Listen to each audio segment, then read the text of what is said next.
సత్యసాయి జిల్లా పారిశ్రామిక చిత్రపటంలో సరికొత్త చరిత్ర లిఖించబడబోతుంది. ఏపీ సీఎం చంద్రబాబు కేంద్ర రక్షణ మంత్రి రాజ్నాథ్ సింగ్తో కలిసి ఇవాళ పుట్టపర్తి వేదికగా యుద్ధ విమానాల తయారీ ప్రాజెక్టుకు శంకుస్థాపన చేయనున్నారు. రాష్ట్రంలో రక్షణ రంగ పరికరాల ఉత్పత్తిని ప్రోత్సహించడంతో పాటు ఏపీని డిఫెన్స్ హబ్గా మార్చాలనే ప్రభుత్వ లక్ష్యంతో భాగంగా ఈ భారీ ప్రాజెక్టు పట్టాలెక్కబోతుంది. ఈ పరిశ్రమ ఏర్పాటు ద్వారా వేలాది మంది స్థానిక యువతకు ఉపాధి అవకాశాలు లభించనున్నాయి.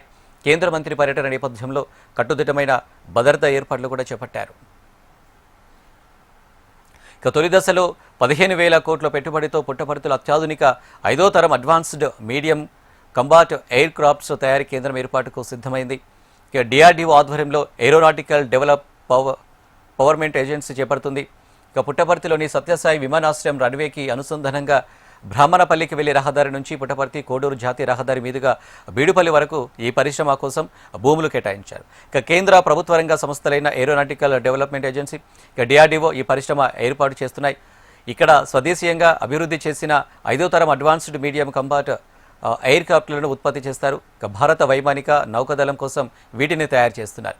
యుద్ధ విమానాల అసెంబ్లీ అన్గ్రౌండ్ టెస్టును ఇక్కడే నిర్వహిస్తారు. 2029 నాటికి ప్రయోగ నమూనాలను అందుబాటులోకి తీసుకురావాలని రక్షణ శాఖ లక్ష్యంగా పెట్టుకుంది.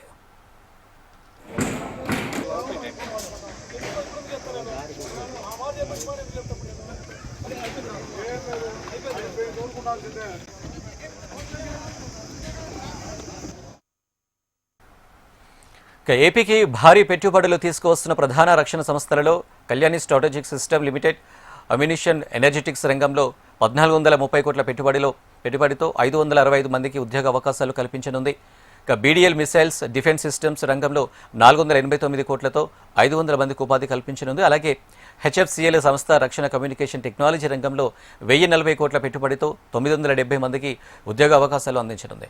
Premier exclusive limited defence propellants war heads తయారీలో 500 కోట్ల పెట్టుబడితో 2,050 మందికి ఉపాధి కల్పించనుంది. ఈ ప్రాజెక్టుల ద్వారా రాష్ట్రంలో అత్యాధునిక సాంకేతిక పరిజ్ఞానం అందుబాటులోకి రావడంతో పాటు వేలాది మంది యువతకు ఉద్యోగ ఉపాధి అవకాశాలు లభించనున్నాయి.